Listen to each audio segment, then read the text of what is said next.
मधुबन के बाबा, मधुबन के बाबा मुरली वाले, आपका क्या कहना, आपका क्या कहना। ओम शांति। आज 12 सितंबर 2024 के साकार मधुर महावाक्य हैं। आज मीठे मीठे बाप दादा बोले, मीठे बच्चे, ब्राह्मण है चोटी और शूद्र है पाँव। जब शूद्र से ब्राह्मण बने तब देवता बन सकेंगे। बाबा ने कहा, मीठे बच्चे, ब्राह्मण है चोटी और शूद्र है पाँव। जब शूद्र से ब्राह्मण बने तब देवता बन सकेंगे। बाबा ने आज प्रश्न पूछा है कि तुम्हारी शुभ भावना कौन सी है जिसका भी मनुष्य विरोध करते हैं। तो उत्तर में बाबा कहते, तुम्हारी शुभ भावना है कि ये पुरानी दुनिया खत्म हो, नई दुनिया स्थापन हो जाए, और इसके लिए तुम कहते हो कि ये पुरानी दुनिया अब विनाश हुई कि हुई, इसका भी मनुष्य विरोध करते हैं। और बाबा ने एक और प्रश्न पूछा कि इस इंद्रप्रस्थ का मुख्य कायदा क्या है। तो उत्तर में बाबा ने समझाया कि कोई भी पतित शूद्र को इस इंद्रप्रस्थ की सभा में ले नहीं आ सकते। अगर कोई ले आते हैं तो उस पर भी पाप लग जाता है। ओम शांति। रूहानी बच्चों प्रति रूहानी बाप बैठ समझाते हैं। रूहानी बच्चे जानते हैं कि हम अपने लिए अपना दैवी राज्य फिर से स्थापन कर रहे हैं, क्योंकि तुम ब्रह्मा कुमार कुमारियां हो, तुम ही जानते हो, परंतु माया तुम्हें भी भुला देती है। तुम देवता बनना चाहते हो तो माया तुमको ब्राह्मण से शूद्र बना देती है। हम देवता बनना चाहते हैं और माया क्या बनाती है? शूद्र बना देती है। शिव बाबा को याद न करने से ब्राह्मण शूद्र बन जाते हैं। बच्चों को यह मालूम है कि हम अपना राज्य स्थापन कर रहे हैं। जब राज्य स्थापन हो जाएगा फिर ये पुरानी सृष्टि नहीं रहेगी। सबको इस विश्व से शांति धाम में भेज देते हैं। यह है तुम्हारी भावना। परंतु तुम जो कहते हो कि ये दुनिया खत्म हो जानी है तो ज़रूर लोग विरोध करेंगे ना। कहेंगे कि ये ब्रह्मा कुमारियाँ ये फिर क्या कहती हैं, विनाश विनाश ही कहती रहती हैं। तुम जानते हो कि इस विनाश में ही खास भारत और आम दुनिया की भलाई है। ये बात दुनिया वाले नहीं जानते। विनाश होगा तो सब चले जाएंगे मुक्ति धाम। अभी तुम ईश्वरीय संप्रदाय के बने हो, पहले आसुरी संप्रदाय के थे। तुमको ईश्वर खुद कहते हैं, मामेकम याद करो। यह तो बाप जानते हैं कि सदैव याद में कोई रह ही न सके। सदैव याद रहे तो विकर्म विनाश हो जाए, फिर तो कर्मातीत अवस्था हो जाए। अभी तो सब पुरुषार्थी हैं। जो ब्राह्मण बनेंगे वही देवता बनेंगे। ब्राह्मणों के बाद हैं देवताएं। बाप ने समझाया है, ब्राह्मण है चोटी। जैसे बच्चे बाजोली खेलते हैं, पहले आता है माथा चोटी। ब्राह्मणों को हमेशा चोटी होती है। तुम हो ब्राह्मण, पहले शूद्र अर्थात पैर थे, अभी बने हो ब्राह्मण चोटी और फिर देवता बनेंगे। देवता कहते हैं मुख को, क्षत्रिय भुजाओं को और वैश्य पेट को। शूद्र पैर को कहेंगे। शूद्र अर्थात शुद्र बुद्धि, तुच्छ बुद्धि। और तुच्छ बुद्धि उनको कहते हैं जो बाप को नहीं जानते और ना ही और ही बाप की ग्लानि करते रहते हैं। एक तो बाप को नहीं जानते, दूसरा क्या करते हैं? बाप की ग्लानि करते हैं। तब बाप कहते हैं, जब जब भारत में ग्लानि होती है मैं आता हूँ। जो भारतवासी हैं बाप उन्हों से ही बात करते हैं। यदा यदा ही धर्मस्य, क्या कहते हैं बाप कि बाप तो आते भी भारत में है और कोई जगह आते ही नहीं। भारत ही अविनाशी खंड है, बाप भी अविनाशी है, वह कभी जन्म मरण में नहीं आते। बाप अविनाशी आत्माओं को ही बैठ सुनाते हैं। क्या सुनाते हैं? कि ये शरीर तो विनाशी है। अभी तुम शरीर का भान छोड़कर अपने को आत्मा समझने लगे हो। बाप ने समझाया था कि होली पर कोकी पकाते हैं तो कोकी सारी जल जाती है, धागा नहीं जलता।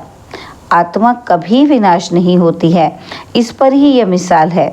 यह कोई भी मनुष्य मात्र को मालूम नहीं कि आत्मा अविनाशी है। वो तो कह देते कि आत्मा निर्लेप है। बाप कहते हैं नहीं, आत्मा ही अच्छा व बुरा कर्म करती है इस शरीर के द्वारा। एक शरीर छोड़ फिर दूसरा लेती है और कर्म भोगती है, तो वह हिसाब किताब ले आई ना। इसलिए आसुरी दुनिया में मनुष्य अपार दुख भोगते हैं, आयु भी कम रहती है, परंतु मनुष्य इन दुखों को भी सुख समझ बैठे हैं। तुम बच्चे कितना कहते हो निर्विकारी बनो, फिर भी कहते हैं कि विष बिगर हम रह नहीं सकते, क्योंकि शूद्र संप्रदाय है ना, शूद्र बुद्धि है। तुम बने हो ब्राह्मण चोटी, चोटी तो सबसे ऊंच है, देवताओं से भी ऊंच है। तुम इस समय देवताओं से भी ऊंच हो, क्योंकि बाप के साथ हो और बाप इस समय तुमको पढ़ाते हैं। बाप ओबीडिएंट सर्वेंट बना है ना, तो बाप बच्चों का ओबीडिएंट सर्वेंट होता है ना। बच्चों को पैदा कर, संभाल कर, पढ़ा कर, फिर बड़ा कर जब बूढ़े होते हैं तो सारी मिल्कियत बच्चों को देकर खुद गुरु कर किनारे जाके बैठते हैं और वानप्रस्थी बन जाते हैं। मुक्तिधाम जाने के लिए गुरु करते हैं, परंतु वह मुक्तिधाम में तो जा ही ना सके, तो माँ बाप बच्चों की संभाल करते हैं। समझो कि माँ बीमार पड़ती है, बच्चे टट्टी कर देते हैं, तो बाप को उठानी पड़े ना।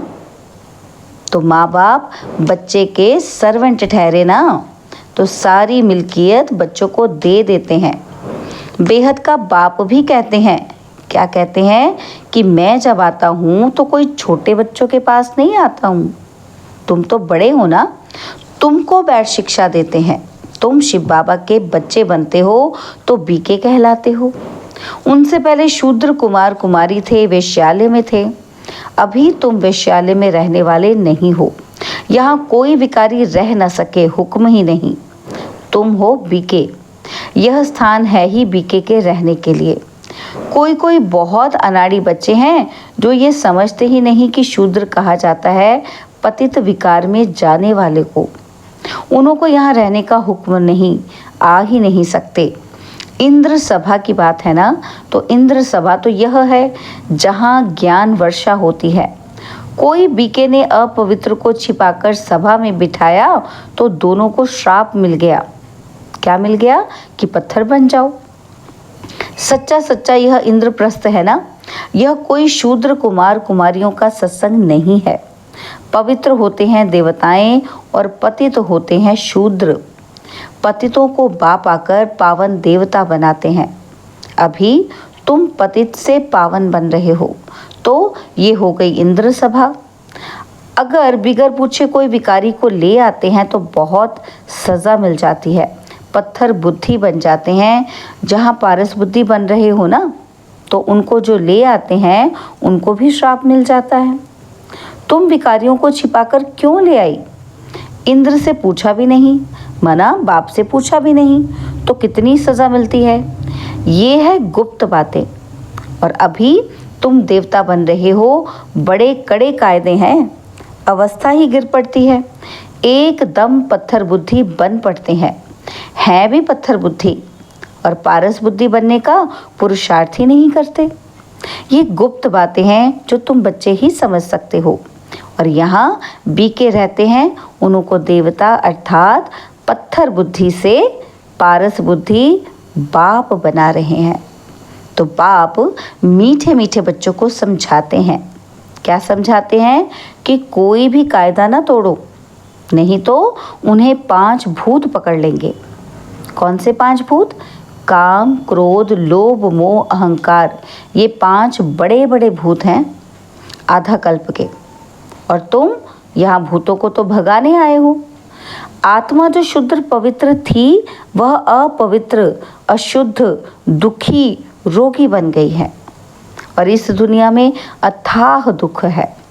बाप आकर ज्ञान वर्षा करते हैं और तुम बच्चों द्वारा ही करते हैं। तुम्हारे लिए स्वर्ग रचते हैं।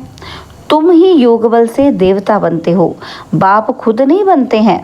बाप तो है सर्वेंट, और टीचर भी स्टूडेंट का सर्वेंट होता है ना, सेवा कर पढ़ाते हैं। टीचर कहते हैं हम तुम्हारा मोस्ट ओबीडिएंट सर्वेंट हूँ। कोई को बैरिस्टर, इंजीनियर आदि बनाते हैं तो सर्वेंट हुआ ना। वैसे ही गुरु लोग भी रास्ता बताते हैं और सर्वेंट बन मुक्ति धाम ले जाने की सेवा करते हैं। परंतु आजकल तो गुरु कोई ले नहीं जा सकते हैं, क्योंकि वह भी पतित हैं। एक ही सतगुरु सदा पवित्र हैं, बाकी गुरु लोग भी सब पतित हैं। यह दुनिया ही सारी पतित है। पावन दुनिया कहा जाता है सत्य को, और पतित दुनिया कहा जाता है कलयुग को। सत्य को ही पूरा स्वर्ग कहेंगे। त्रेता में तो 2 कला कम हो जाती हैं। यह बातें तुम बच्चे ही समझकर और धारण करते हो।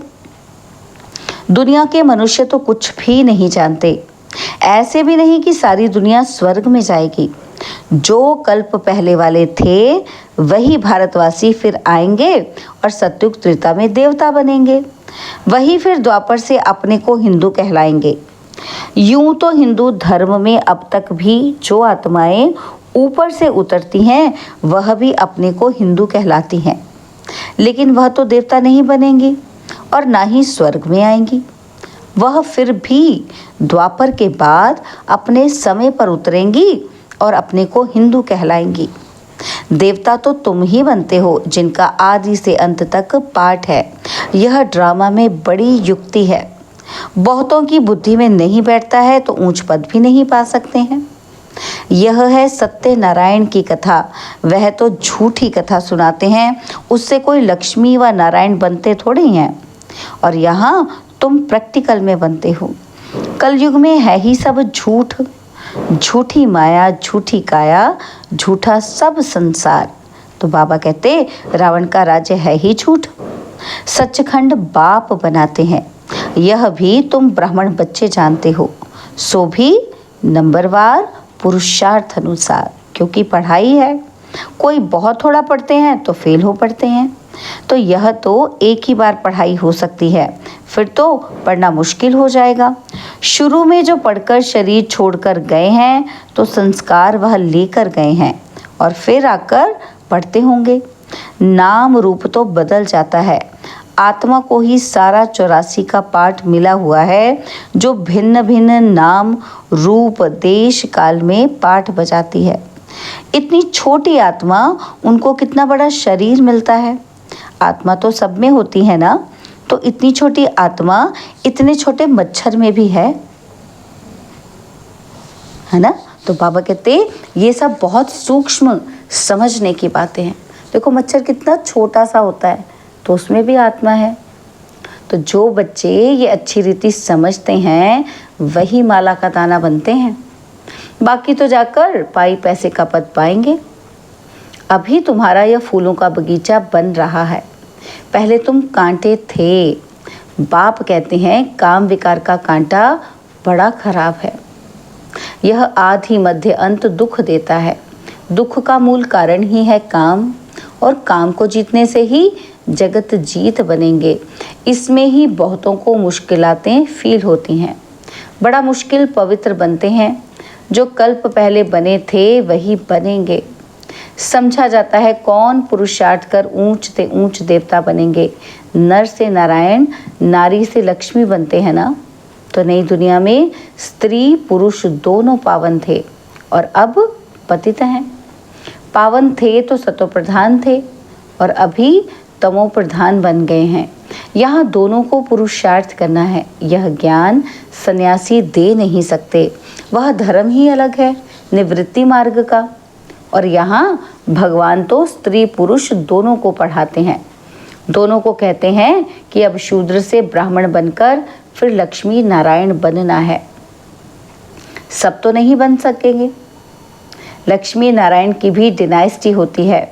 उन्होंने राज्य कैसे लिया यह कोई नहीं जानते हैं, और सतयुग में इनका राज्य था यह भी समझते हैं, परंतु सतयुग को फिर लाखों वर्ष दे दिया है। तो यह अज्ञानता हुई ना। तो बाप कहते हैं यह है ही कांटों का जंगल। और वह है फूलों का बगीचा। यहाँ आने से पहले तुम असुर थे और अभी तुम असुर से देवता बन रहे हो। तो कौन बनाते हैं? बेहद का बाप। देवताओं का राज्य था तो दूसरा कोई था ही नहीं। तो यह भी तुम समझते हो। जो नहीं समझ सकते हैं उनको ही पतित कहा जाता है। तो ये है ब्रह्मा कुमार कुमारियों की सभा। अगर कोई शैतानी का काम करते हैं तो अपने को श्रापित कर देते हैं, पत्थर बुद्धि बन पड़ते हैं। सोने की बुद्धि नर से नारायण बनने वाले तो है ही नहीं, प्रूफ मिल जाता है। हैं 3rd ग्रेड, दास दासियां जाकर बनेंगे। अभी भी राजाओं के पास दास दासियां हैं। यह भी गायन है। क्या गायन है? कि किनकी दबी रहेगी धूल में और किनकी कौन खाए? धूल में दबी रहेगी तो बाबा कहते आग के गोले भी आएंगे तो जहर के गोले भी आएंगे, मौत तो आना है ज़रूर। तो ऐसी ऐसी चीज़ें तैयार कर रहे हैं जो कोई मनुष्य की व हथियारों आदि की दरकार ही नहीं रहेगी। वहाँ से बैठे बैठे ऐसे बॉम्ब्स छोड़ेंगे, उनकी हवा ऐसे फैलेगी जो झट खलास कर देगी। इतने करोड़ों मनुष्य का विनाश होना है, कम बात है क्या? सतयुग में कितने थोड़े होते हैं। बाकी सब चले जाएंगे शांति धाम और यहाँ हम आत्माएं रहती हैं। सुख धाम में है स्वर्ग और दुख धाम में है ये नरक। यह चक्र फिरता रहता है। पतित बन जाने से दुख धाम बन जाता है और फिर बाप सुख धाम में ले जाते हैं। परमपिता परमात्मा अभी सर्व की सद्गति कर रहे हैं तो खुशी होनी चाहिए ना। मनुष्य डरते हैं कि यह नहीं समझते कि मौत से ही गति सद्गति होनी है। वो डर जाते हैं विनाश की बातें सुन के। तो बाबा कहते हैं उनको तो पता ही नहीं कि मौत होगी तभी तो किसी को गति और किसी को सद्गति मिलेगी। अच्छा, मीठे मीठे सिखिलदे बच्चों प्रति माता पिता बाप दादा का याद प्यार और गुड मॉर्निंग। रूहानी बाप की रूहानी बच्चों को नमस्ते।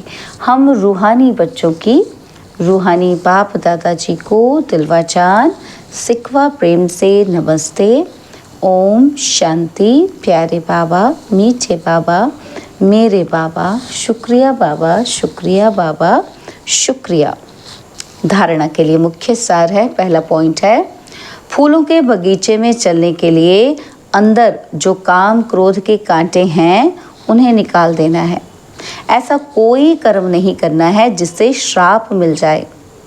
और दूसरी बात, सचखंड का मालिक बनने के लिए सत्यनारायण की सच्ची कथा सुननी और सुनानी है। इस झूठ खंड से किनारा कर लेना है।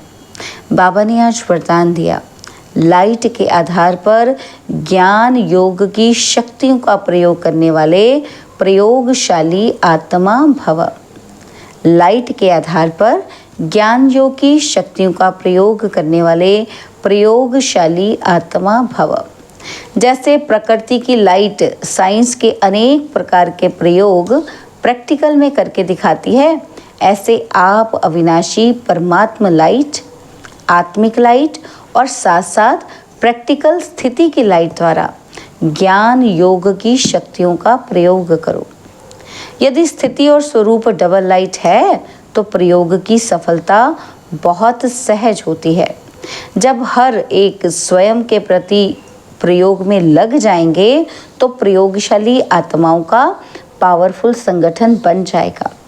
स्लोगन, विघ्नों के अंश और वंश को समाप्त करने वाले ही विघ्न विनाशक हैं। विघ्नों के अंश और वंश को समाप्त करने वाले ही विघ्न विनाशक हैं। ओम शांति।